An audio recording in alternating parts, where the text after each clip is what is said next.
I think of this girl in Fort Myers I prayed for years ago. She came in and we was at the convention center there. And there was a word of knowledge that someone was having a neck that was continually cracking. And it was very painful. And so out of the audience emerges this young girl, probably 18, 19 years old. And she came walking up, looked very normal to me. And she said that to me. She said, my neck has been paining and cracking, most of my life, some kind of deformity. I said, no more deformity. I touched her on the stage. She goes, under the power. So she's laying under the power, and she's laying there. And I said, how are you doing down there? Everything okay? She says, I can't believe how good I feel. My neck isn't cracking anymore. She's crying. She's crying because of this wonderful healing touch that she received.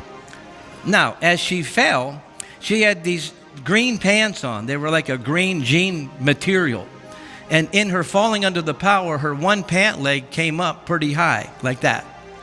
And I saw from looking at her, it wasn't discernment, it was observation. Observation is what I see with my eyes. Discernment's what I see with my spirit. And they're different. And so as she's laying there and I see her pant leg come up, I see she has metal braces on both legs. Metal braces. I didn't know how far up they went. And so I saw the braces and I said to her, again, I said, are you sure everything's okay? She said, Billy Burke, you don't know how much this neck bothered me. I said, okay. I said, is there anything else you need while you're down there? Come on, when the car's up on the rack, come on, somebody help me.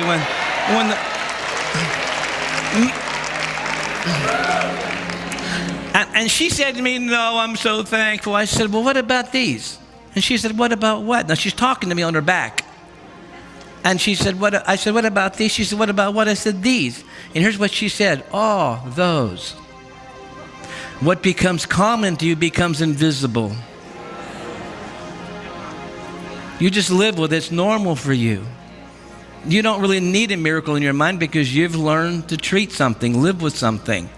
And we're happy that may be a stage in your miracle. But at some point, you should want everything that Jesus suffered for. Come on. Hey, come on, wait a minute. He just didn't die for you. He was tortured. Those stripes that we say, so by his stripes, by his suffering. They had asked Billy Graham, are you afraid of death? And Billy Graham said, I'm not afraid of death. I'm a little concerned how I get there. Which he was aware of the suffering of Christ. So whenever we're pressing in here for whatever kind of quality of life, so many things aren't terminal, but they mess you up. And there's nothing too small. I said, there's nothing too small. If Jesus healed Peter's mother-in-law of fever, he saw it proper to break her fever and heal her. The man in the Mark 3 had a withered hand. He could live with that. So it's not a matter of who's terminal and who's this and who's that. We don't rank disease. We just rank the fact that it's part of the curse.